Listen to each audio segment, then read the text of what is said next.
Assalamualaikum, nama saya Rekan Mulyadi. Saya akan menjelaskan beberapa tentang listrik dan listrik dinamis.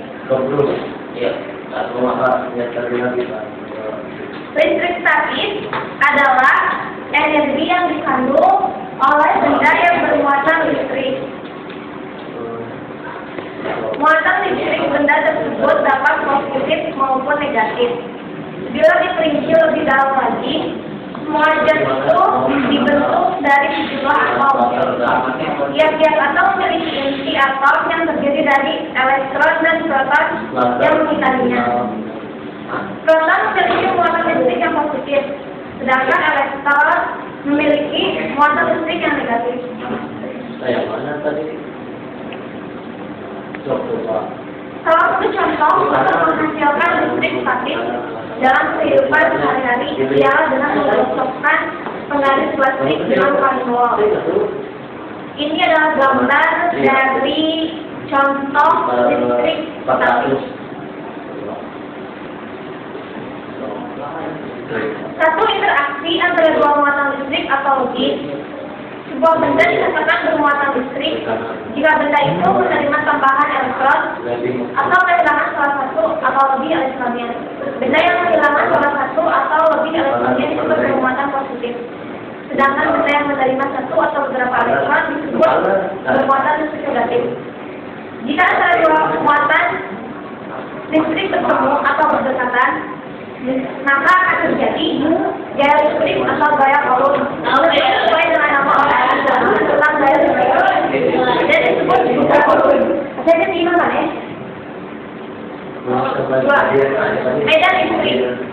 Medan listrik adalah daerah di sekitar benda yang bermuatan listrik dan masih dapat dipengaruhi oleh gaya listrik. Energi potensial listrik yaitu sama dengan usaha yang harus dilakukan dengan dua kemampuan 3 detik jauh ke atas potensial listrik, yaitu merupakan hasil perbandingan antara energi potensial listrik dengan besar muatan listrik atau boleh juga dianggap besarnya muatan muatan. Listrik dinamis. Listrik dinamis adalah listrik yang dapat bergerak. Cara mengukur kualitas listrik adalah muatan listrik dibagi waktu dengan satuan muatan listrik adalah volt dan satuan waktu adalah detik. Sedangkan pada rangkaian seri volt arus tetap sama di setiap ujung-ujung hambatan. Tetapi pada rangkaian bercabang sudahan tidak berpengaruh pada hambatan. Semua itu telah dikemukakan oleh Kirchhoff yang berbunyi jumlah kuat arus listrik yang masuk sama dengan jumlah kuat arus listrik yang keluar. Penerapan listrik dinamis dalam kehidupan sehari-hari. 1. Transmisi daya listrik. Pembangkit tenaga listrik biasanya terletak jauh dari permukaan penduduk, sehingga untuk memenuhi kebutuhan masyarakat akan energi listrik diperlukan jaringan kabel yang cukup panjang.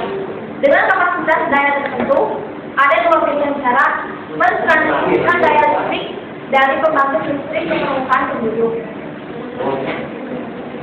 Kedua, penerapan listrik di rumah tangga. A. Penggunaan skrin. Pada rangkaian listrik di rumah tangga, kawat yang mengalirkan arus listrik sebenarnya memiliki hambatan. Jika arus listrik yang mengalir arah kawat cukup besar, sedangkan penampilan kawat kecil, kawat akan menjadi panas.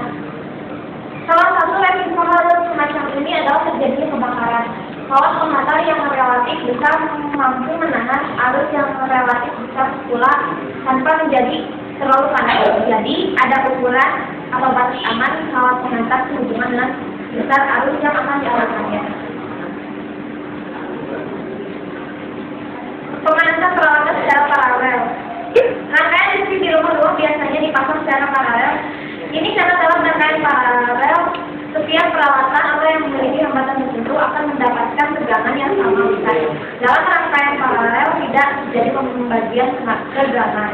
Sedangkan arus listrik yang diperlukan masing-masing peralatan dapat dihitung berdasarkan nilai daya yang dibutuhkan atau biasanya tertera dalam peralatan tersebut.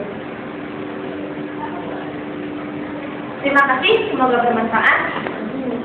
Bila kita Wassalamualaikum warahmatullahi